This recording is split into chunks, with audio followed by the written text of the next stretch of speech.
Hello, self solutions എന്ന YouTube ചാനലിലേക്ക് നിങ്ങൾക്കെല്ലാവർക്കും സ്വാഗതം.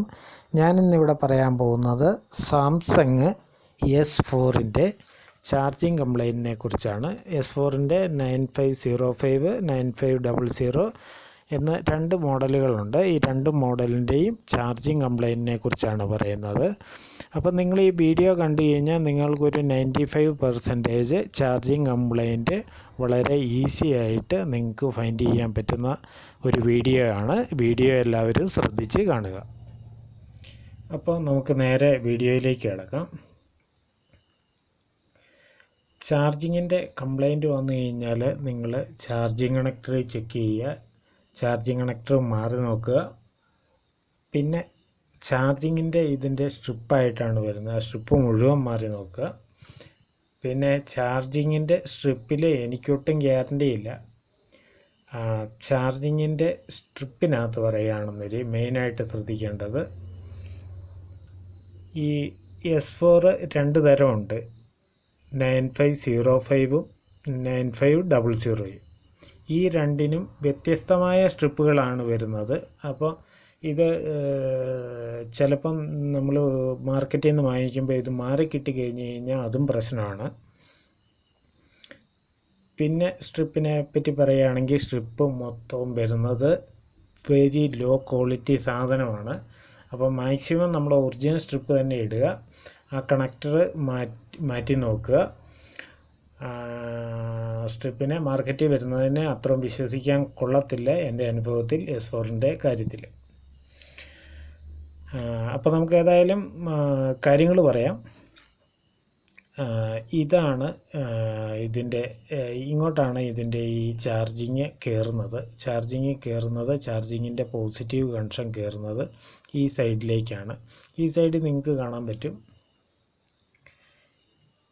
ഇവിടുന്ന് ഈ സൈഡ് ചോട്ടിൽ നിന്ന് 4 കണക്ഷൻ വിട്ടേച്ച് പിന്നെയുള്ള ഒരു 8 കണക്ഷൻ, ഒരൊറ്റ കണക്ഷൻ ഇവിടെ ഈ പ്രിൻ്റ് നോക്കിയാൽ നിങ്ങൾക്ക് മനസ്സിലാകും. ഇങ്ങനെ പിന്നെ കൊടുത്തേക്കുന്നത് ആ 8 കണക്ഷനിലേക്കാണ് പോസിറ്റീവ് കയറുന്നത്. 8 കണക്ഷനിൽ ഏതെങ്കിലും കണക്ഷനിലേക്ക് നിങ്ങൾ കൊടുത്താൽ മതി. ഈ കാണുന്ന ഒരു ഈ ലൈൻ ഉണ്ട്, ഇങ്ങോട്ടാണ് വോൾട്ടേജ് കയറുന്നത്. അല്ലെന്നൊരു നിങ്ങൾ ഈ സ്ട്രിപ്പ് കുത്തിയേച്ചേ, ചാർജറും കുത്തിയേച്ചേ നിങ്ങൾ വോൾട്ടേജ് ചെക്ക് ചെയ്യുക. ഒരു പ്രോബ് നെഗറ്റീവിൽ ഇവിടെ വയ്ക്കുക,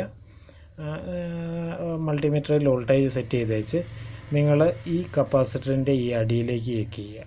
അന്നേരപ്പോൾ നിങ്ങൾക്ക് 5 വോൾട്ട് കാണിക്കണം.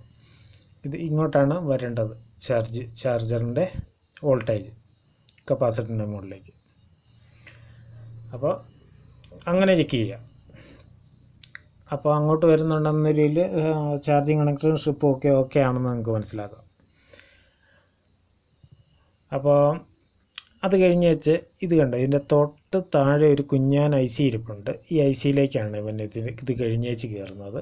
അപ്പോൾ ഈ ICയുടെ കംപ്ലൈൻറ്റ് കൊണ്ട് പിന്നെ ചാർജിങ്ങിൻ്റെ കംപ്ലൈൻറ്റ് കാണിക്കാം. അപ്പോൾ ആ ICയിലാണ് നിങ്ങൾക്ക് കംപ്ലൈൻറ്റ് തോന്നിക്കുന്നതെങ്കിൽ ആ IC റീപ്ലേസ് ചെയ്യുകയോ വഴിയുള്ളൂ.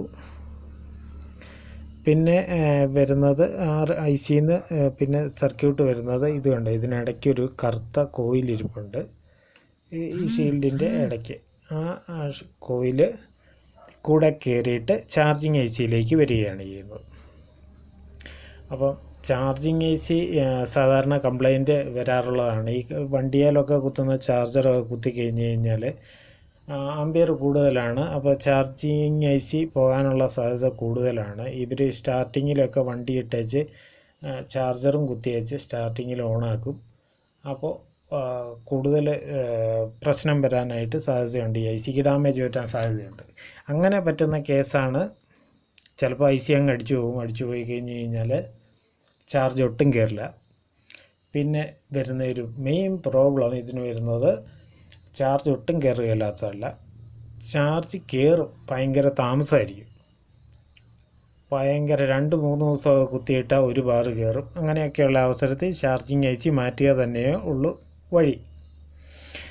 പിന്നെ ചാർജിങ് ICയിൽ വന്നേച്ച് പിന്നെ ഇതിൻ്റെ വോൾട്ടേജ് പോസിറ്റീവിലേക്ക് 4 വോൾട്ട് വരും. ഇതിൻ്റെ VSI കണക്ഷൻ വരുന്നത് ഇത് ഈ കറുത്ത കോയിലിൽ നിന്നാണ്. കണ്ടോ, ഇവിടെ 2 ഡയോഡ് ഇരിപ്പുണ്ട്. അതിൻ്റെ ഇവിടെ ഈ സൈഡിൽ ഒരു കറുത്ത കോയിൽ ഇരിപ്പുണ്ട്. ആ കോയിലിൽ നിന്നാണ് BCI കണക്ഷൻ വരുന്നത്. അപ്പോൾ ചാർജിങ്ങിൻ്റെ കംപ്ലൈൻറ്റിന് നിങ്ങൾ ചെയ്യേണ്ടത് ആദ്യം വോൾട്ടേജ് ഇവിടെ വരുന്നുണ്ടോ എന്ന് ഉറപ്പ് വരുത്തുക. ഇവിടെ ഈ 4 ഇങ്ങേ സൈഡിൽ ചോട്ടിൽ നിന്ന് 4 കണക്ഷൻ വിട്ടേച്ച് ഉള്ള 8 കണക്ഷനിലേക്കും ഈ വോൾട്ടേജ് വന്ന് കയറും. ആ വോൾട്ടേജ് പിന്നെ നേരെ വരുന്നത് ഈ കപ്പാസിറ്ററിലേക്കാണ്. അത് കഴിഞ്ഞ് ഈ IC കൂടെ കയറി ഇവിടെ ഒരു കോയിൽ ഇരിപ്പുണ്ട്, കറുത്ത കോയിൽ, അതിനകത്തൂടെ കയറി ഈ IC വരും. അങ്ങനെയാണ് ഇതിൻ്റെ പരിപാടി. ഇതാണ് ചാർജിങ് IC. അപ്പോൾ ഫേക്ക് ചാർജിങ് അങ്ങനെയുള്ള പ്രശ്നങ്ങൾക്ക് ചാർജിങ് IC മാറ്റാവുന്നതാണ്. ഇതിൻ്റെ ഫുള്ള് സർക്യൂട്ട് ഡയഗ്രാം നിങ്ങൾക്ക് ഈ ചിത്രത്തിൽ നോക്കി നിങ്ങൾക്ക് മനസ്സിലാക്കാവുന്നതാണ്. ഇതിലേതെങ്കിലും പ്രിൻ്റ് ബ്രേക്കോ വല്ലതും ഉണ്ടെന്നൊരു നിങ്ങൾക്ക് പ്രിൻ്റ് കൊടുത്ത് ഇത് ശരിയാക്കാവുന്നതാണ്. അപ്പോൾ ഈ ചിത്രം നിങ്ങൾ ശ്രദ്ധിച്ച് കാണുക, ശ്രദ്ധിച്ച് കണ്ട് കംപ്ലൈൻറ്റ് വിലയിരുത്താൻ ശ്രമിക്കുക. അപ്പോൾ ഇത്രയൊക്കെ ഉള്ളൂ ഇന്നത്തെ വീഡിയോ ഇഷ്ടപ്പെട്ടാൽ ലൈക്ക് ചെയ്യുക, ഷെയർ ചെയ്യുക, സബ്സ്ക്രൈബ് ചെയ്യുക. സബ്സ്ക്രൈബ് ചെയ്ത് വെച്ചാൽ ഞാൻ ഇടുന്ന വീഡിയോകളുടെ നോട്ടിഫിക്കേഷൻ നിങ്ങളുടെ മൊബൈലിൽ കറക്റ്റ് ടൈമിൽ എത്തിച്ചേരത്തുള്ളൂ. അല്ലെന്നൊരു ഞാൻ വീഡിയോ ഇട്ടുകൊണ്ടിരിക്കും, നിങ്ങൾക്കത് കിട്ടത്തില്ല. അപ്പോൾ സബ്സ്ക്രൈബ് ചെയ്ത് വയ്ക്കുക. അപ്പോൾ ഒരു പുത്തൻ കിടിലം വീഡിയോ ആയിട്ട് വരുന്നവരെ എല്ലാവർക്കും നന്ദി, നമസ്കാരം, ഗുഡ് ബൈ.